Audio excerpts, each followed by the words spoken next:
So here in northern Alberta, range management means reducing the stresses that come from grazing too early, too much, and too often.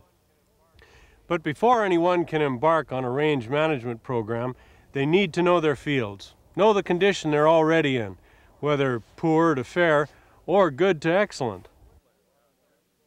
On woodland pastures, the aspen, bottomland, and open areas give us the best forage, both in quality and yield. We call these areas primary ranges. In good to excellent condition, the aspen areas are dominated by tall grasses, forbs, and shrubs, such as wheatgrass, peavine, and Saskatoon, for example, and the bottomlands by grasses like sedgegrass and reedgrass. Areas dominated by muskeg, jack pine, lichen, and spruce give the poorest forage. We call these areas unusable ranges. Some areas have forage, but cattle can't get to it, like an aspen stand blocked off by muskeg. We call these areas secondary ranges. In the north, it's not easy to assess the condition of a range. We lack some of the scientific information, but we're working on that. Until then, here's a recommended method. Seek out the desirable plants. Estimate the acreage and expected production of all your primary and secondary ranges, then divide by 2 to allow for good carryover. The amount you're left with will help you determine how many animals can graze the area and for how long. But more about that later.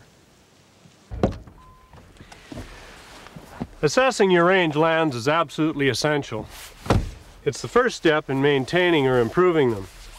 And later, once you've begun a range management program, regular assessments can help determine whether or not what you're doing is actually working.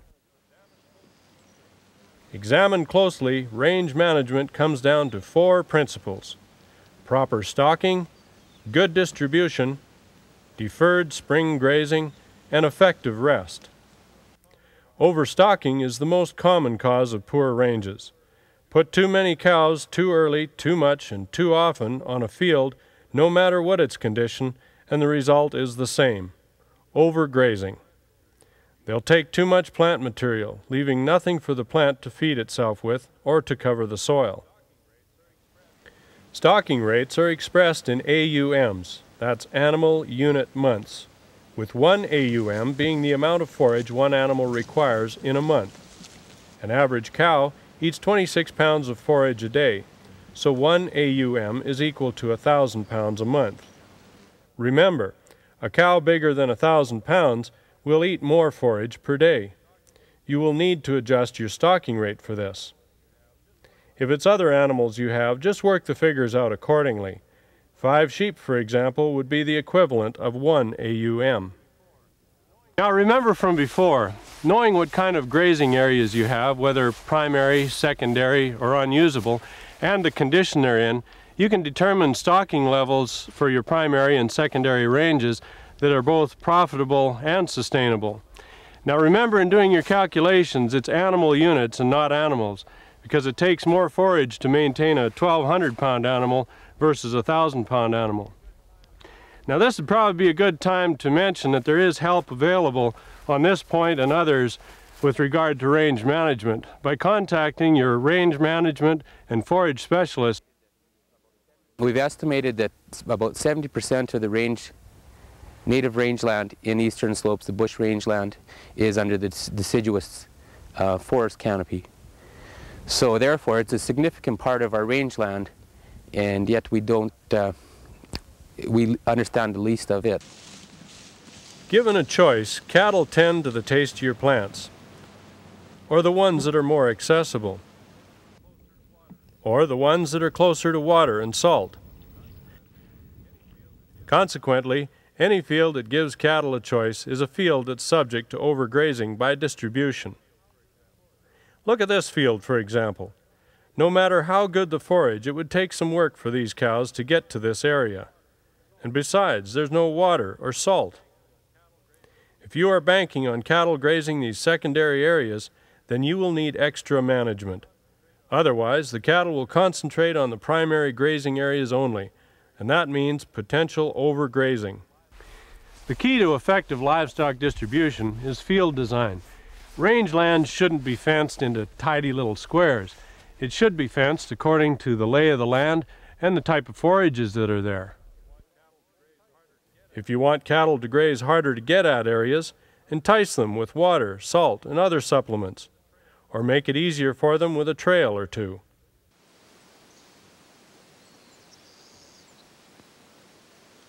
Springtime in northern Alberta. The long winter is over. The fields are starting to turn green. Good thing, too, forage supplies are low. So what do you do with your cattle? Well, one thing you shouldn't do is turn them loose on native pasture. Spring is a critical season for native plants, extremely critical. That's when over 2/3 of their growth takes place. Graze these plants early, and they won't reach their potential. But hold off until mid-June if you have mostly native upland pastures. This will give you a more productive forage. So, what should your cattle graze in the spring? Tame pastures and native bottomland pastures. This is the way to sustain your cattle during the spring season. But don't graze these pastures before mid-May, or they too will get overgrazed. Instead, consider a combination of supplemental feeding, annual forages, and crop residue. All plants need a rest after grazing, but for that rest to be effective, it has to be provided under good growing conditions. This point is important on northern ranges. Native bottomlands and tame pastures can accommodate multiple grazings. But woodland pastures are more productive if they're grazed only one grazing period during the season. Now to recap, we've identified 4 range management principles. Proper stocking, balanced distribution, deferred spring grazing, and effective rest. But what do we do with these principles? How do we put them into effect? The answer is grazing systems. At their simplest, grazing systems are nothing more than schedules indicating when and where livestock are to graze. Over time, a long list of grazing systems have been developed. We're only going to look at a few: continuous grazing, rotational grazing, deferred rotational grazing, and complementary grazing. Continuous grazing means grazing a range all season long, but continuous grazing can damage your fields. Cattle, being the selective grazers they are, will graze the same plants over and over and over again. Rotational grazing means dividing your range into smaller fields and then moving your livestock from one field to the next. The smaller fields let you bunch the animals closer together. That makes for better distribution and a more uniform graze.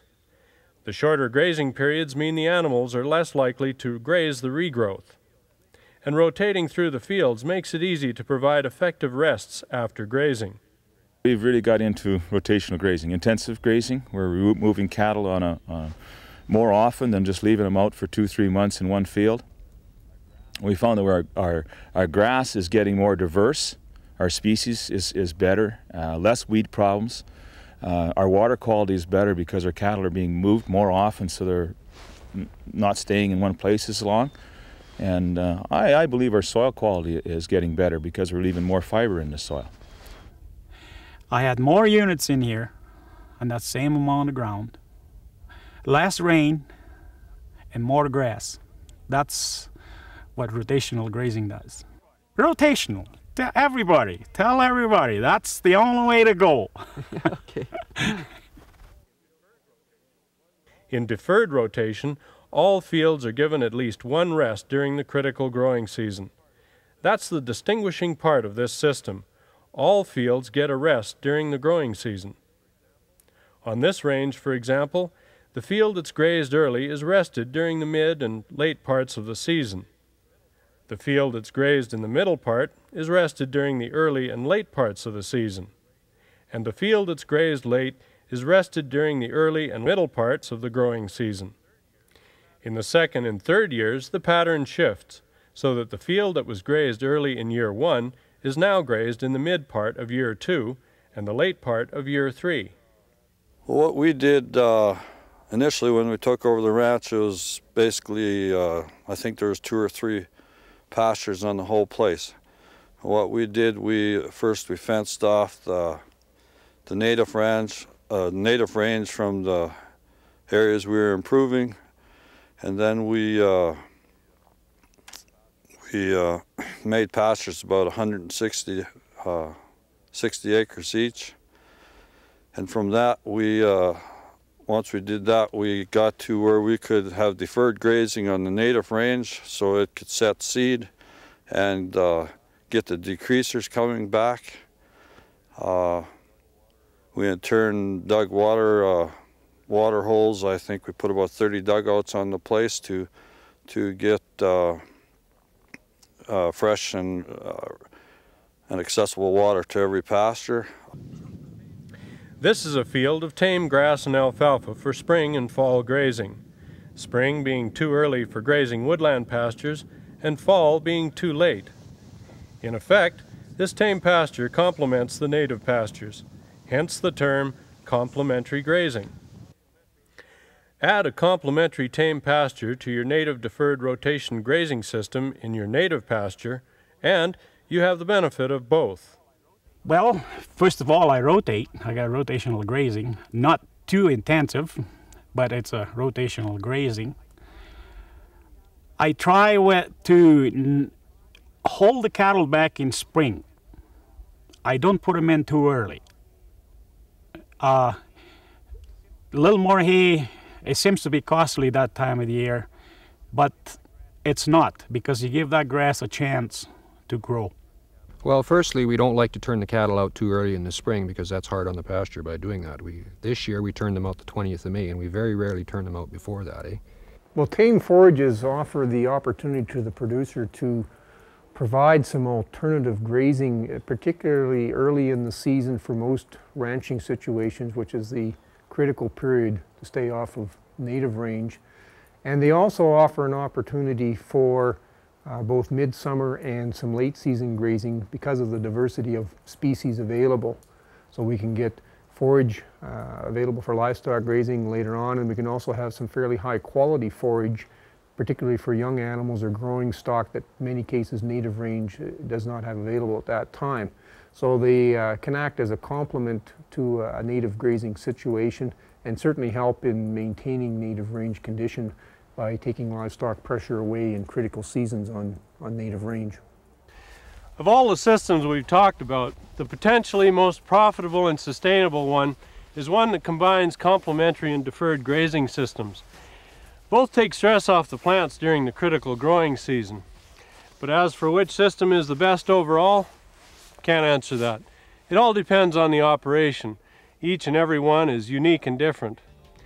Now, just in case all this talk about grazing systems has caused some of you to forget the principles of range management, let's review. Proper stocking rates, good distribution, deferred spring grazing, and of course, effective rest. Adopting these 4 principles into your farm management program will help make your rangelands healthy and productive. Range management. It's good for the farm. It means sustainable yields year after year, no matter what the weather. That alone will offset the cost of implementing any grazing system. Range management's also good for the environment. In short, it's a win-win situation. Rangelands, native plant communities that depend on management for their survival. The responsibility is ours. Let's show that we're up to it.